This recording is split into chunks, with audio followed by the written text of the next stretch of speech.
একটি ছোট্ট ছেলে একদিন স্কুল থেকে ফিরে তার মাকে একটি চিঠি দিল।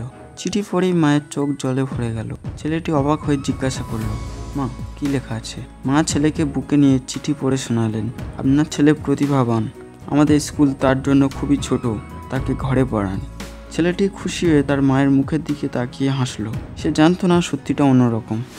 অনেক বছর পর মা আর নেই। বড় হয়ে ছেলেটি সেই পুরানো চিঠিটা খুঁজে পেল। এবার সে নিজে চিঠিটা পড়ল। আপনার ছেলে মূর্খ, আমাদের স্কুলে তার জায়গা নেই। চোখ জলে ভিজে গেল। সে বুঝল তার মাই ছিলেন প্রকৃত প্রতিভা আবিষ্কারক, যিনি সন্তানের চোখে মূর্খতা নয়, সম্ভাবনার আলো দেখেছিল। বড় হওয়ার পর তার পথ মোটেও সহজ ছিল না। সে বৈদ্যুতিক বাতি তৈরি করতে গিয়ে বারবার ব্যর্থ হয়েছিল।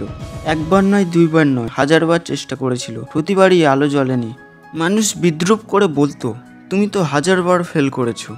কিন্তু সে মাথা নিচু করেনি, বরং হেসে উত্তর দিল, আমি ফেল করিনি, আমি এমন কিছু হাজারটা উপায় খুঁজে পেয়েছি যেগুলো কাজ করে না। অবশেষে সেই অন্ধকার ঘরে আলো জ্বলে উঠল।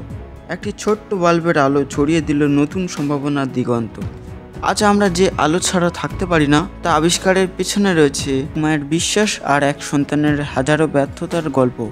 গল্পটি হলো বৈদ্যুতিক বাল্বের আবিষ্কারক থমাস আলভা এডিসন।